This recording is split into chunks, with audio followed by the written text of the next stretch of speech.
오늘 본문에 신령이라는 단어들이 몇 군데 나오고 있습니다. 오늘 2절에도 신령한 젖을 사모하라. 또 5절에도 보니까 산돌같이 신령한 집으로 세워지고, 또 하나님이 기쁘게 받으실 신령한 제사를 드릴 거룩한 제사장이 되라. 성도는 신령한 복을 받은 자입니다. 바로 영적인 복을 받은 자죠. 그래서 바울도 에베소 1장 3절에 이 신령한 복을 언급했죠. 하늘에 속한 모든 신령한 복으로 우리에게 주시되. 저와 여러분들은 하늘에 속한, 땅에 속한 것이 아니라 하늘에 속한 신령한 모든 복을 다 받은 자인 줄 믿습니다. 그래서 무한한 영적 세계를 움직일 수 있는 그 축복을, 또 보호자의 축복을 저와 여러분들에게 주셨어요. 그리스도의 이름으로 누릴 수 있고 기도로 누릴 수 있도록 하나님이 우리에게 열쇠를 다 주신 줄 믿습니다. 그래서 창세기 12장에 아브라함을 부르실 때, 그 아브라함을 부르실 때 하나님께서 너는 복의 근원이 될지라. 개혁성경에는 복의 근원이, 개정성경에는 너는 복이라. 원어에 보니까 너는 복덩이라. 왜 그렇습니까? 하늘에 속한 모든 신령한 복을 다 받은 자라요. 그게 구원받은 자의 정체성입니다. 그래서 모든 땅의 족속이 너로 말미암아 복을 받게 될 것이다. 복의 근원이죠. 이러한 신령한 복을 여러분들이 소유한 자입니다. 그렇다면 이 신령한 복, 어떤 사람에게는 눈에 보이지 않습니다. 이거는 믿음의 눈으로만 볼 수 있어요. 이런 신령한 모든 복을 누리는 여러분이 되길 바랍니다. 어떻게 하면 누릴 수 있는가? 첫 번째로 뭡니까? 신령한 젖을 사모해야 돼요. 오늘 2절에 보니까 갓난 아기들 같이 순전하고 신령한 젖을 사모하라. 이는 그로 말미암아 너희로 구원에 이르도록 자라게 하려 함이니라. 젖은 양식입니다. 또한 생명입니다. 영적 성장에 필수적인 것이 바로 젖이에요. 그래서 오늘 여기 보니까 너희로 구원에 이르도록 자라게 하려 함이라. 갓난 아기가 엄마의 젖을 먹고 자라나는 것처럼 우리는 말씀의 젖, 그 말씀의 핵심인 복음의 말씀, 그 젖을 먹고 우리는 신앙이 성장해야 된다는 것입니다. 그래야 이제 우리에게 하늘에 속한 모든 신령한 복이 내게 와 있구나. 갓난 아기 때는 몰라요. 갓난 아기 때는 엄마도 잘 분간 못해요. 그런데 그 젖을 먹고 이제 아기가 크면은 엄마를 분별하죠. 낯을 가립니다. 엄마 외에 다른 사람 보면 낯을 가려요. 이제 분별하거든요. 내가 이런 축복이 있구나. 이분이 엄마구나. 이분이 아빠구나. 그걸 분별하게 되죠. 신앙도 마찬가지입니다. 갓난아기가 있으면요, 내게 이런 하늘에 속한 모든 신령한 복이 와 있는지, 영적 세계가 내게 있는지, 보호자의 배경이 나의 배경인지 몰라요. 근데 젖을 먹고 그 양식을 통해 성장하게 되면 깨닫게 되죠.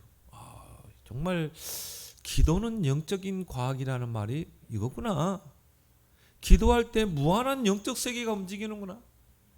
기도할 때 하늘 보호자가 움직이고, 기도할 때 능력의 천군 천사가 동원되고, 기도할 때 흑암이 결박되고 하나님의 나라가 임하는구나. 여러분 진짜 눈으로 보길 바랍니다. 저는요 40년 50년 신앙생활 해도요 갓난아기 수준에 머물러 있는 교인들 많습니다. 그 교인들의 특징이 뭡니까? 절대 기도 안 합니다. 왜 안 한 줄 압니까? 안 믿어지거든. 무한한 영적 세계가 안 믿어져. 보호자의 능력을 움직이는 게 기도라는 게 안 믿어지는 거예요. 그러니까 기도 안 되죠. 여러분이 그 사실을 알면요 24시 기도하게 돼 있어요. 24시 보좌를 누릴 수 있는 것입니다. 갓난아기에게 엄마의 젖은 절대 양식입니다. 생명과 같아요. 그 갓난아기의 영적 성장의 필수가 바로 엄마의 젖이에요. 그래서 초유가요 그렇게 중요하대요. 갓난아기가 태어날 때 초유 젖을 처먹잖아요. 그때 모든 면역력이 다 들어간대요. 그래서 이 이 기능이 가장 많이 들어있을 때가 초유래, 초유.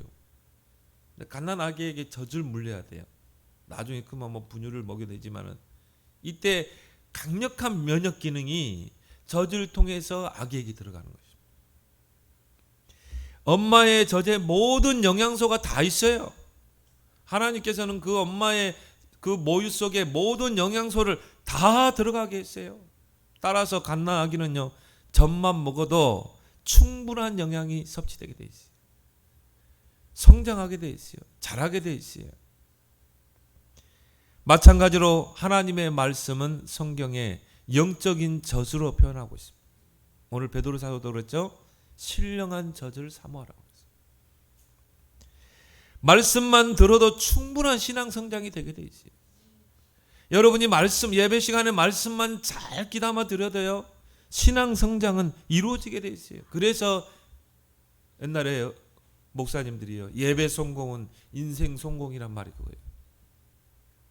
여러분 예배 때는 많은 것들이 있죠. 찬양도 하고 또 우리가 친교도 하고 또 헌금도 드리고 많은 게 있지만 예배의 최고의 핵심은 뭡니까? 말씀이 선포되는 것입니다. 하나님이 그 백성들에게 말씀을 주시는 거예요. 그 말씀을 내가 붙잡았다 해서 언약이라 이렇게 말하는 거죠. 그 언약의 말씀은 반드시 성취되게 돼 있어요. 풀은 마르고 꽃은 시들지만 하나님의 말씀은 영원히 살리라. 내 성도들이요 말씀은 듣는데 나의 언약으로 붙잡지 못하는 것입니다. 하나님께서는요 이 말씀의 신령한 젖으로 모든 신앙생활 영적 성장이 다 되도록 했어요. 특히 뭡니까? 복음의 말씀. 거기에는요 강력한 면역 기능이 있습니다. 어떤 환경도 이겨낼 수 있는 승리할 수 있는 강력한 영적인 면역 기능이 복음 속에 있다니까요. 그래서 바울은 뭐라고 했습니까? 이 복음은 모든 믿는 자들을 구원하는 하나님의 능력이 됨이라. 그 복음 안에는 생명이 있어요. 그 복음 안에는 능력이 있어요. 복음의 말씀을 들으면 믿음이 자랍니다. 믿음은 들으면서 나며 들음은 그리스도의 말씀으로 말미암니다. 가장 훌륭한 종교는요 여러 가지 뭐 철학적이고 그런 뭐 영어 언어 그 훌륭한 설교 아닙니다. 제가 보는 훌륭한 설교는요 그리스도의 복음이 강력하게 선포되는 그 설교. 왜? 그리스도 아니면 절대 사단 영적 문제 재앙 못 이깁니다. 성도들도 마찬가지예요. 성도들이 이 그리스도로 무장하지 않으면요 절대 사단 못 이깁니다. 영적 싸움이 안 되게 돼 있어요. 재앙을 이길 수가 없는 것입니다. 그래서 복음의 말씀이 선포돼야 되고 이 복음의 말씀을 들어야 돼요. 거기에는 강력한 면역 기능이 있습니다. 어떤 환경도 이겨 넘어갈 수 있는 승리할 수 있는 그런 강력한 영적인 면역력이 이 복음 속에 있는 거예요. 그래서 복음 듣는 시간이 가장 행복한 시간이 될 줄 믿습니다. 갓난아기는 젖을 먹는 것이 반복이 아닙니다. 그건 생명이에요. 매일 갓난아기는요 배고프면 울잖아요. 밥 달라고 젖 달라고. 왜 그렇게 울어댔깁니까? 생명이기 때문에. 이 젖을 안 먹으면 죽어요. 갓난아기가 젖을 안 먹으면 어떻게 됩니까? 성장이 안 돼요. 갓난아기에는 오직 필요한 게 젖이라. 엄마의 젖이라 이 말이죠. 마찬가지로 복음은 반복이 아닙니다. 생명입니다. 또 목사님 또 그리스도 이야기하고 또 사탄 이야기하고 또 선지자 제사장 왕 이야기하고 반복입니까? 여러분 복음 일주일만 안 들어보세요. 한 달만 안 들어보세요. 아마 창세기 3장, 6장, 11장이 다 가 있을걸요 아마. 복음 듣는 거는 반복이 아닙니다. 생명이에요. 복음을 듣지 않으면 안 되게 돼 있어요. 여러분이 복음 안 들으면 신앙이 다 죽게 돼 있어요. 영이 죽게 된다니까요. 영이 죽으면 영적 문제를 이길 수가 없습니다. 그런데 여러분이요 복음을 듣고 다시 영적인 힘을 얻고 그러면 영적 문제가 있다 할지라도 이겨낼 수 있어요. 내 주위의 환경이 아무리 어려워도 이겨낼 수 있는 것입니다. 그게 복음의 안에 있는 그 힘인 것입니다. 우겨쌈을 당해도 쌓이지 않을 것이다. 답답한 일을 당해도 망하지 않고 거꾸로뜨림을 당해도 무너지지 않을 것이다. 복음의 능력이거든. 복음이 반복으로 들린다. 빨리 여러분 영적으로 병들었다고 보면 돼요. 복음은 생명입니다. 갓난 아기에게 엄마의 젖은 생명이라니까요. 반복적으로 먹어야 돼요. 배고프면 막아야 돼. 울어댔게서라도요 젖을 물리게 해야 돼요. 갓난 아기가 젖을 잘 안 먹으면 어떻게 됩니까? 영양실조에 걸리게 됩니다. 복음이 내게 반복으로 들리고 지겹고 따분하게 들리면 어떻게 돼요? 영적으로 다 죽는다니까요. 영적으로 영양실조에 걸린 교인들이 많습니다. 전혀 예배 생활이 안 돼. 전혀 신앙 생활이 안 된 교인들 많습니다. 무늬만 교인이지 세상 풍조를 따르고 사는 교인들이 얼마나 많습니까? 절대 그 성도도 예배 성공 안 돼요. 절대 말씀 귀담아 듣지 않습니다. 내 기준으로 말씀을 판단합니다. 내 입맛에 맞게 삼킬 것은 삼키고 버릴 것은 버리고. 그래가지고 꼭 그런 칭찬하는 교회 있잖아요. 복 받아라. 너는 복. 이제 그런 교인들 목회자만 찾아다녀. 싫은 소리 하면요. 이거 나한테 또 하는 소리. 영성이 제로 상태인 교인들 많습니다. 영성이 밑바닥이라니까. 절대 영적인 힘이 없어요. 영적인 축복을 내가 영적인 축복을 누리는 그 시간을 1시간도 투자를 안 한다. 내가 말씀 속에 기도 속에 들어가는 그 시간을 1시간이 뭡니까? 단 10분도 투자를 안 하는 하루를 살아가면서 하루 24시를 살아가면서 영적인 투자를 10분도 안 하는 교인들 많다니까. 무늬만 집사요. 영적 면역력이 전무한 교인들 많습니다. 그래가지고는요 문제 만나면 시험 들고 갈등하고 넘어지고 사람 때문에 환경 때문에. 근데 그 교인들의 특징이 뭡니까? 때문에 아담이 범죄하니까요. 저 여자 때문에 당신이 만들어준 저 여자 때문에 내가 선악과 먹었습니다. 여자는 또 뭐라고 그랬어요? 저 뱀 때문에 다 핑계대고요. 책임을 전가하고. 여러분 갓난아기가 젖을 빨 때 봤습니까? 힘을 다해서 빱니다. 왜 그래요? 생명이기 때문에 그래요. 뭐 우리 주혁이 이렇게 어릴 때 커오는 거 보니까 엄마 젖을 먹을 때요 숨을 헐떡이면서 먹더라고요. 막 빨대 힘드니까 막 이렇게 거친 숨을 몰아쉬면서 막 땀을 흘리더라니까요. 왜 그래요? 생명이기 때문에. 젖을 안 먹으면 죽어요. 여러분이 말씀 받을 때 그렇게 받아야 돼요. 그래서 미국에서요 이렇게 실험을 했대요. 2 분유병을 두고 이 분유병은 갓난 아기에게 물려주고요. 이쪽에 분유병은 성인에게 물려줬대요. 그리고 시간 되고 이거를 누가 먼저 이걸 다 마실 수 있는가? 근데 누가 이겼겠어요? 갓난 아기가 이겼다니까요. 내가 어릴 때요 좀 짓궂죠. 우리 주혁이 입에다가 갓난아기 때 손가락 넣어봤거든요. 이야 그 힘이요 대단해요. 대단하다니까요. 여러분 강아지 이렇게 입에다 넣어보세요. 강아지 그 힘이 얼마나 셉니까? 왜? 생명이기 때문에. 젖 먹을 힘이 없으면요 그 영양실조로 죽습니다.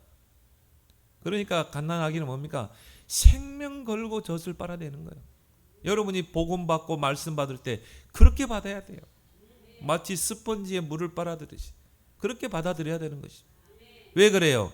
말씀은 생명이기 때문에. 복음은 생명이요 능력이기 때문에. 힘을 다해서 이 복음의 각인 뿌리 체질을 내려야 돼요.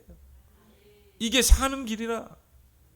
그래서 신명기 6장 4절 9절에 우리 렘넌트들에게요 하나님의 말씀을 부지런히 각인시키고, 누웠을 때에도 각인시키고, 길을 행할 때에도 각인시키고, 아예 문설주와 문인방에 기록하고, 손목에 기호로 삼고, 이마에 말씀을 붙이고.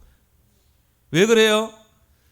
말씀이 복음이 각인 뿌리 체질이 안 되면요 창세기 3장 6장 11장 그 세상의 블랙홀에 빨려 들어가는 것입니다.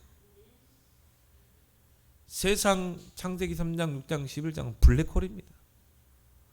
우리 아이들이요 정말 하나님의 말씀으로 복음으로 각인 뿌리 체질이 안 되면 다 빨려 들어가는 거예요. 여러분의 뇌에 각인된 것은 쉽게 바뀌지 않습니다. 오랫동안 마음과 생각을 통해, 경험을 통해 들은 것, 경험한 것 다 뇌에 각인되게 돼 있어요. 쉽게 바뀐가요? 안 바뀝니다. 예수 믿는다고 바뀐가요? 안 바뀌어요. 이게 뇌에 각인된 게 사단의 통로가 되는 것입니다. 사단의 통로가 될 때 이걸 영적 문제라고 그래요. 사단이 개입된 문제라 이 말이에요. 이걸 이길 수 있습니까? 못 이깁니다. 그래서 하나님께서 우리에게 복음을 주신 것입니다. 복음은 바꿀 수 있는 거예요. 그래서 좀 영적 문제 시달리는 사람은요 24시 복음 속으로 들어가게 해야 돼요. 24시 기도 속으로 들어가게 돼요. 그래서 복음은 바꿀 수 있는 것입니다. 힘으로 능으로 안 되지만 여호와의 영으로는 되느니라. 그래서요 이런 말씀의 젖 복음을 듣고 영적으로 신앙이 쭉 성장해야 되는 것입니다. 4절 5절에 보니까 사람에게는 버림받았으나 하나님께는 택하심을 입은 보배로운 산돌이신 예수께 나아가 너희도 산돌같이 신령한 집으로 세워지고. 베드로는 신앙을 집으로 표현했어요. 마치 집을 세우는 것처럼. 우리의 신앙이 마치 기초공사부터 해서 또 기둥을 세우고 부르크를 쌓아서 지붕을 덮고 이런 집과 같습니다. 바울도 그런 표현을 했죠. 집과 같은. 신령한 젖을 먹고 자라는 신앙은요 건강하게 성장하게 됩니다. 튼튼한 집으로 세워지는 거예요. 그래서 산돌같이 신령한 집 그랬어요. 산돌은 누구를 말합니까? 예수죠.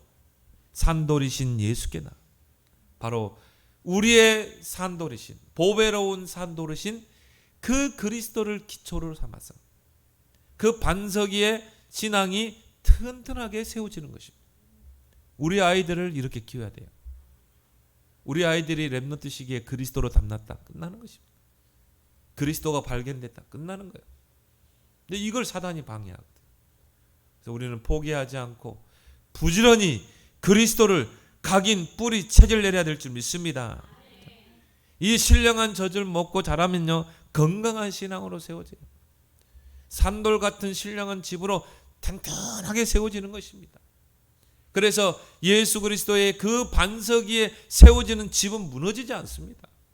흔들리지 않습니다. 왜 그래요? 기초를 그리스도의 반석에 놨기 때문에. 모든 신앙의 출발이 그리스도가 되는 것입니다. 나는요 오히려 불신자가요 제대로 복음 받으면요 진짜 오히려 이 30년 40년 신앙생활하면 훨씬 나을 수 있어요. 예수님도 그랬잖아요. 먼저 된 자가 나중되고 나중된 자가 먼저 될 자. 새 신자 양육이 그만큼 중요한 거예요. 또 우리가 왜 렘넌트 운동에 사활을 겁니까? 지금 렘넌트 시기 때 이 그리스도가 들어가야 돼요. 각인돼야 돼요. 저들이 그리스도의 그 반석 그 산돌 같은 그리스도 위에 신앙이 딱 반석이 세워지고 기초가 세워지고 그래서 신앙의 집이 세워져야 돼요. 그럼 이들의 모든 가치관이 달라집니다. 모든 기준이 달라져요. 수준이 달라지고 기준이 달라지고 포준이 달라져요. 오직 그리스도가 되는 것입니다. 이게 렘넌트 운동이요 이게 RTC 운동인 줄 믿습니다. 그런 인물 한 명 나오면 시대가 바뀌게 돼 있어요. 왜? 가는 곳마다 흑암이 무너지기 때문에. 그래서 오늘 보배로운 산돌, 보배로운 모퉁이 돌 이런 말씀이 나오고 있습니다. 그리스도는 보배로운 산돌이시다. 보배로운 모퉁이 돌이다. 산돌과 모퉁이 돌은 특징이 뭡니까? 기초석입니다. 건물을 지을 때 가장 기초가 되는 석이에요.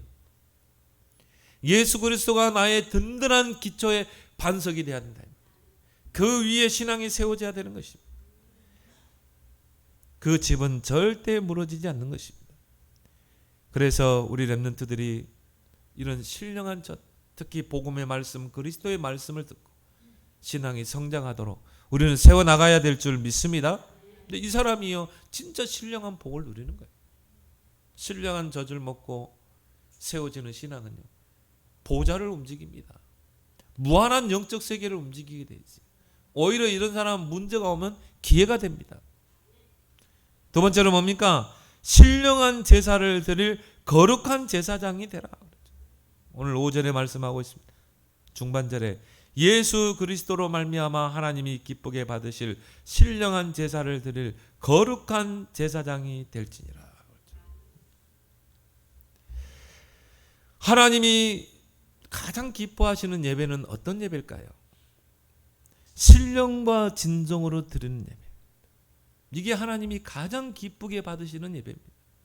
그래서 요한복음 4장 24절에 너희가 하나님 앞에 신령과 진정으로 드릴 때가 오느니라. 그러면서 하나님은 신령과 진정으로 예배드리는 자는 찾고 계시니라. 그러면서 한 말은 뭡니까? 하나님은 영이시니 예배하는 자가 신령과 진정으로 예배할지니라. 신령한 제사, 신령한 예배. 이게 하나님 받으시는 예배예요. 그럼 어떤 게 신령한 예배일까요? 로마서 12장 1절에 말씀하고 있죠. 너희 몸을 하나님이 기뻐하시는 거룩한 산 제물로 드리라. 이것이 너희가 드릴 영적인 예배니라. 신령한 예배니라. 우리가 하나님께 드려야 될 그 영적인 예배, 신령한 예배는 뭡니까? 우리 몸을 하나님이 기뻐하시는 거룩한 산 제물로 드리는 예배. 그래서 여러분이 오늘 예배에 나왔잖아요. 여러분 자신을 산 제물로 드릴 수 있어야 돼요. 구약 시대 때는요, 나를 대신할 제물이 필요했어요. 대속물이 필요했죠. 그런데 이제는 나 자신이 하나님께 드려지는 제물입니다. 이제 나 자신을 드려야 돼요. 구약 시대에는 희생 제물을 드렸어요. 그래서 소나 염소나 그런 희생 제물을 하나님께 드렸는데 이제는 산 제물을 드리는 것입니다. 살아있는 제물. 여러분이 바로 그 산 제물인 줄 믿습니다. 나를 드려야 되는 것입니다. 이게 예배요 신앙생활이죠. 이제는 나를 산 제물로 하나님께 드리는 것.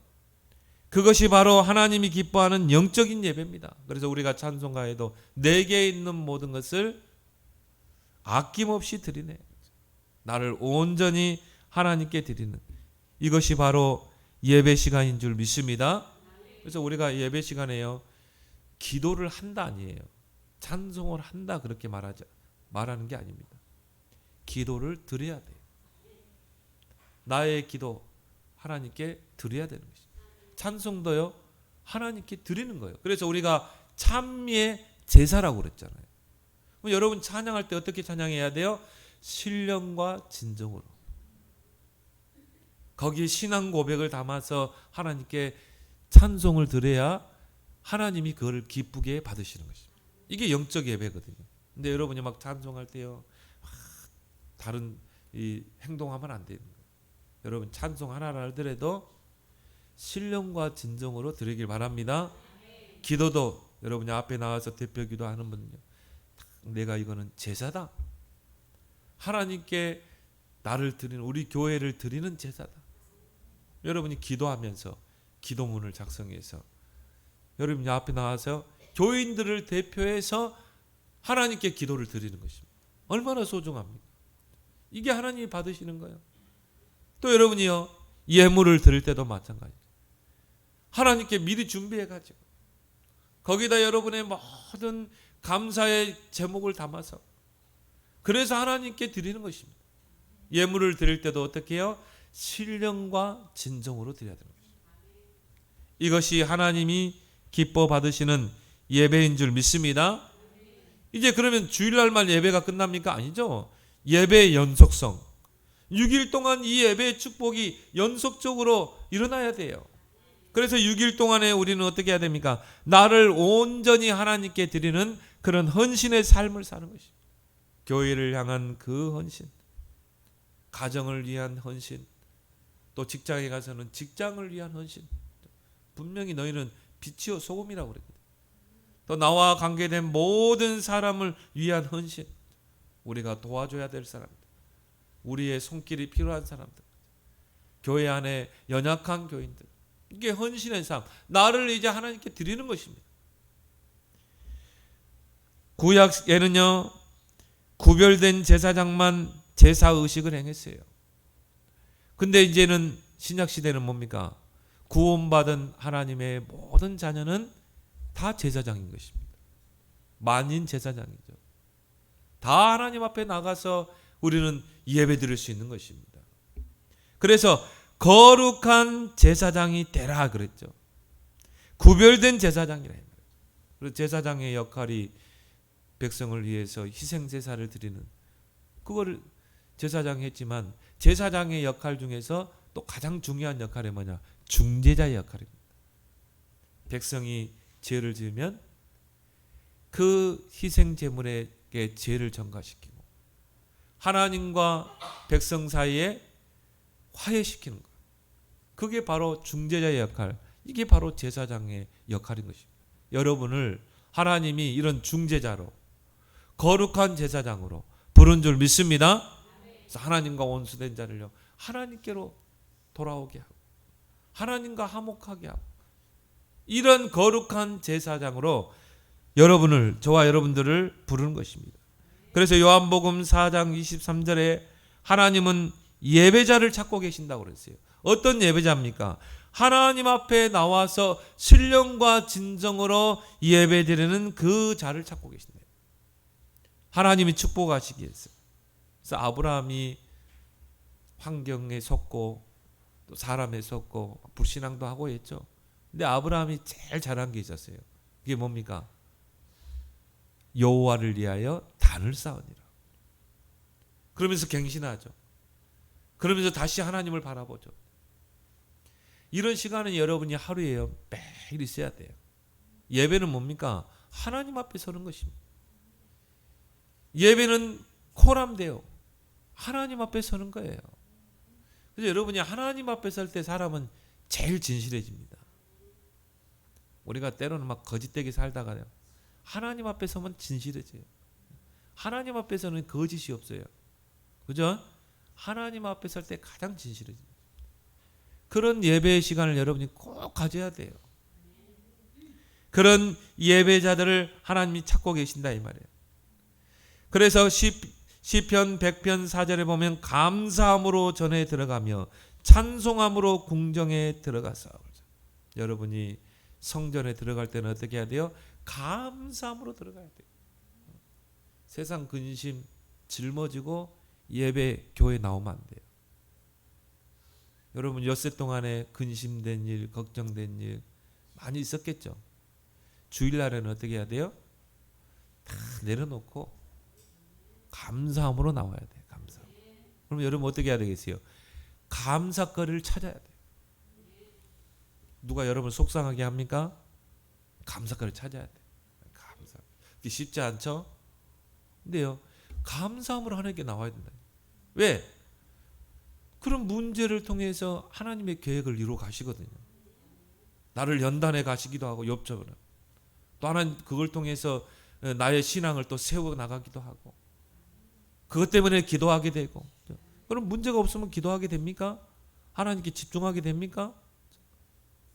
그러니까 감사거리를 찾아내야 돼요. 그래서 감사함으로 하나님의 전에 들어가며, 여러분이 헌금을 보면요, 그 사람의 감사의 수준을 알게 되는 것입니다. 왜? 헌금 속에 여러분 감사거리가 다 있는 거예요. 그리고 찬송함으로 궁정에 들어갑니다. 하나님 앞에 찬송하며 예배 시간에 예배 자리로 들어가길 바랍니다.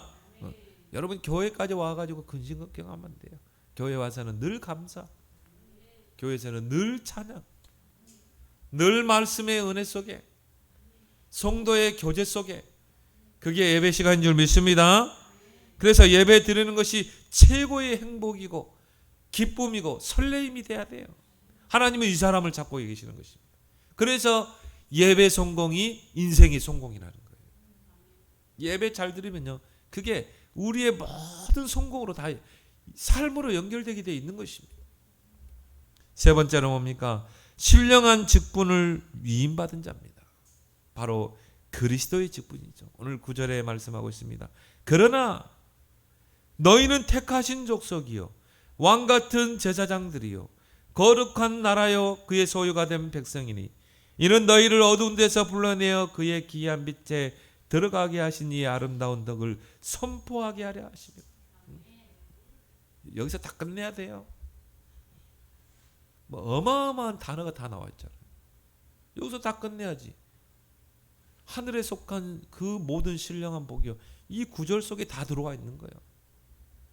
이 그리스도의 그 직분을 누릴 신령한 직분을 우리에게 임했다니까. 이것이 우리의 신앙의 현주소가 돼야 됩니다.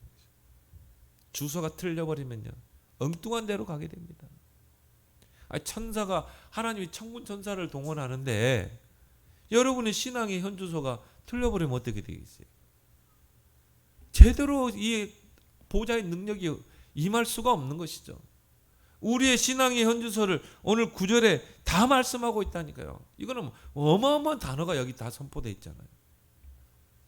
이 그리스도의 이름으로 왕적인 권세, 제사장 권세, 선지자의 권세를 누릴 수 있는 그 어마어마한 직분을 여러분에게 위임했다니까요. 그래서 너희가 내 이름으로 귀신을 쫓아내며 뱀을 집으며 뭔 권세입니까? 왕적인 권세. 주의 이름이면 귀신들도 항복하더이다. 70인 영혼들이 보고했죠. 왕적인 권세. 여러분이 그리스도의 이름을 누리고 증거하고 선포하는 것에 모든 저주 재앙이 떠나가게 돼 있어요. 음부의 권세가 너를 해치 못한다고 그랬거든요. 제사장적인 권세.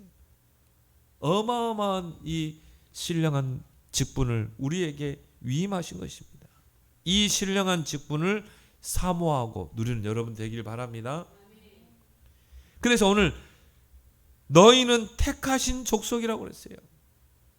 사람들은 족속과 혈통을 귀중하게 여깁니다. 저는 이렇게 유럽인들 보면서도요 모르겠더라고요. 근데 그 사람들은 아는가 봐. 이게 무슨 족속이고 게르만 족속이고 다 아는 것 같아 보니까. 사람들은 결국은 족속과 혈통을 중시하게 되어 있어요. 마찬가지로 성도는 하나님께서 택하신 족속입니다. 이 60억 인구 중에서 하나님이 선택해서 구별한 그 족속이라니까요. 그게 바로 오늘 택하신 족속이요. 에베소 1장 3절에 보니까 창세전에 하나님이 택하신 족속이라 이 말이에요. 하나님 안에 있는 얼마나 큰 축복입니까?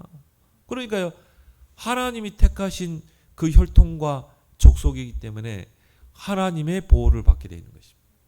하나님의 축복을 받게 되는 것입니다.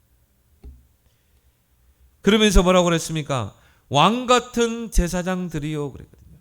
제사장인데 왕같은 제사장. 왕적 권세를 가진 제사장이라 이 말이에요. 엄청난 직분이잖아요. 뛰어나고 탁월한 권세를 가진 자입니다. 최고의 권세를 가진 자예요. 그 왕 앞에 사단은 무릎을 꿇게 되어 있어요. 그 제사장 앞에 모든 저주 재앙이 떠나가게 되어 있다니까요. 왕 같은 제사장이요. 이 왕 같은 제사장의 권세를 그리스도의 이름으로 누릴 수 있게 했다니까요. 여러분이 그리스도의 이름을 선포할 때 거기에서 왕적인 권세가 나가는 것입니다. 사단이 무릎 꿇게 돼 있어요. 모든 저주 재앙이 떠나게 돼 있어요. 왜? 제사장적인 권세. 여러분을 통해 기이한 빛, 복음의 빛, 생명의 빛이 전달되게 돼 있는 것입니다. 선지자의 권세. 이거 가지고 영적 싸움을 싸우기 바랍니다. 나는 왕 같은 제사장이야. 나는 하나님이 택한 족속이야. 절대 망할 수 없는 택하신 족속.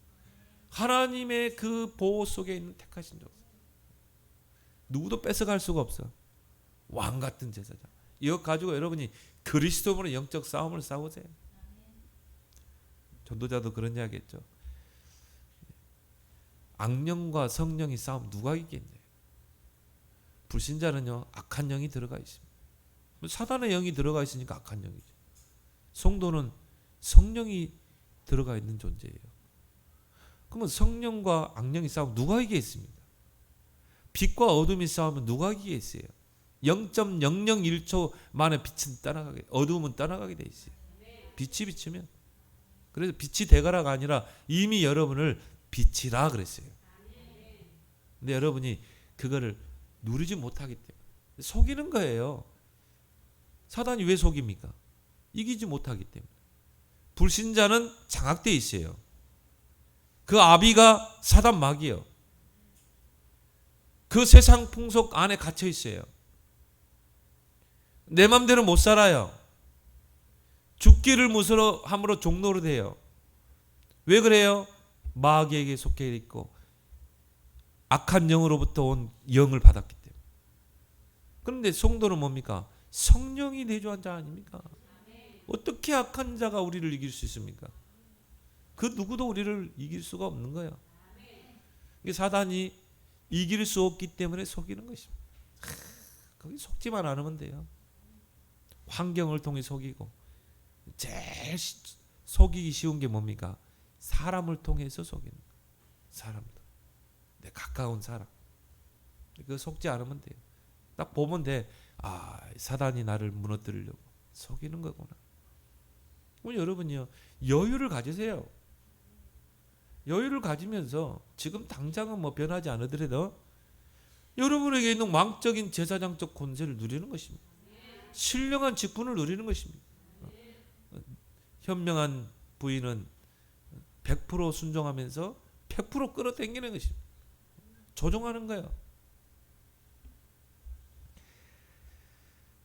모든 만물을 복종케 하는 그 이름, 예수 그리스도. 그 왕 같은 제사장으로 여러분을 불렀다 이 말이에요. 그리고 뭐라고 그랬습니까? 그의 소유가 된 백성. 누구의 소유? 하나님의 소유. 여기는 두 가지 의미가 있습니다. 첫 번째는 뭡니까? 절대 망할 수 없는 신분이라 이 말이에요. 왜요? 하나님의 소유 안에 있기 때문에. 하나님의 손 안에 있기 때문에. 뺏을 수 있습니까? 절대 뺏을 수 없어요. 로마서 8장 31절 39절. 내가 확신하노니 사망이나 높음이나 기쁨이나 정사자들이나 권사들, 그 누구도 그리스도 예수 안에 있는 그 하나님의 손에 있어. 우리를 뺏을 자가 없느니라, 끊을 자가 없느니라 확신하노니. 절대 끊을 자가 없습니다. 왜 그래요? 하나님의 손 안에 있는 하나님의 소유가 된 백성입니다. 이제 소유권이 바뀌었어요. 나에 대한 소유권이 바뀌었어요. 나의 소유는 누구예요? 하나님이 나의 소유권자예요. 그래서 우리는 우리 인생의 소유권자인 하나님께 내 인생을 맡기는 것입니다. 이게 신앙생활인 줄 믿습니다. 내가 내 인생의 소유권자가 되면요, 골치 아픈 게 인생이에요. 근데 내 인생의 소유권자가 하나님이다. 그래서 너희 염려를 다 주께 맡겨버리라고 했잖아요. 여러분이 염려할 필요 없어요. 소유권자가 하나님인데. 그러면 그 말은 여러분 인생의 주인이 하나님이다 이 말이에요. 하나님이 다스린다 이 말이에요. 좀 맡기는 거죠. 기도하는 거죠. 하나님이 하세요. 나는 할 수 없어요. 주인이 하세요. 그래서 목욕탕에 가면요, 귀중한 물건은 주인에게 맡기세요. 맡기지 않는 물건은 책임지지 않습니다. 여러분이 하나님께 맡기면 하나님 책임지게 되어 있는 것입니다. 그의 소유가 된 백성. 두 번째 의미는 뭡니까? 하나님의 나라의 백성이라는 것입니다. 하나님의 다스림과 통치를 받는 백성이에요. 하나님이 여러분을 다스리십니다. 하나님이 여러분을 통치하신다 이 말이에요. 누가 통치하느냐에 따라서 그 백성과 국민들의 삶의 질이 달라집니다. 만약 독재자가 대한민국을 다스리면 어떻게 돼요? 그 밑에 있는 백성들은요 고통 속에 사는 거예요. 누가 우리를 통치하느냐 따라서 모든 삶의 질이 달라진다. 하나님이 여러분을 통치하잖아요. 여러분은 그의 백성 아닙니까? 그러면 그 안에서 모든 혜택을 다 누릴 수 있는 것입니다. 거룩한 나라요 그랬죠. 바로 하나님 나라의 시민권자라는 것입니다. 이것이 저와 여러분들의 배경인 줄 믿습니다. 하나님의 나라, 하나님은 하나님의 나라가 우리를 통해 확장되기를 원하십니다. 많은 사람이 복음 받고 하나님 나라의 백성이 되고 하나님 나라의 혜택을 받기를 원하는 것입니다. 그래서 우리를 전도자로 부른 거예요. 그래서 오늘 여기 보니까 기이한 빛을 선포할 자로 불렀다고 그랬어요. 너희를 어두운 데서 불러내어 기이한 빛에 들어가게 하신 이의 아름다운 덕을 선포하게 하려 하십니다. 그렇죠? 여러분이 전에는 어둠에 있었죠. 어둠의 자식이었죠. 그런데 이제는 뭐예요? 그 어두운 데서 빛 가운데로 우리가 이제 빠져나왔잖아요. 신분이 바뀌었어요. 빛의 자녀입니다. 근데 거기 보니까 기이한 빛, 어떻게 설명할 수 없는 빛이에요. 그리스도 안에 있는 그 빛은요 설명이 안 됩니다. 우리는 잘 알죠? 그 그리스도 안에는 생명의 빛, 참 빛, 어둠을 물리치는 능력의 빛. 이게 기이한 빛이요. 근데 불신자는요 기이한 빛이죠. 그러니까 우리에게는 확실한 빛 아닙니까? 참 빛, 생명의 빛, 예수 그리스도의 빛. 그 빛을 선포하기 위해서 저와 여러분들을 부른 것입니다. 바로 예수 그리스도 안에 있는 그 생명의 빛 전하는 자로 저와 여러분들을 전도자로 부르신 줄 믿습니다. 그래서 디모데후서 4장에 보니까 때를 얻든지 못 얻든지 복음을 전파하라. 여러분 속삭이는 사람 있습니까? 만날 때마다 그리스도 선포해 보세요.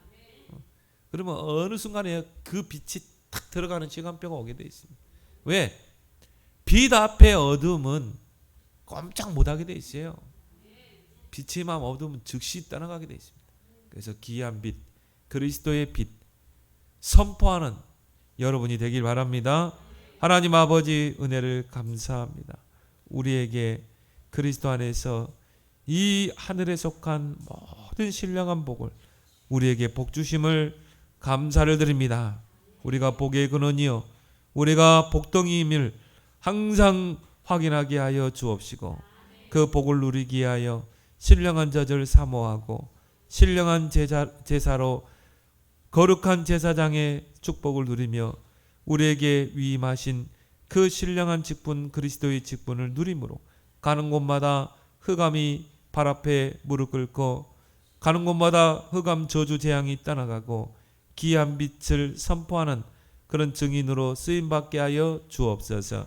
예수님의 이름으로 기도드리옵나이다. 아멘.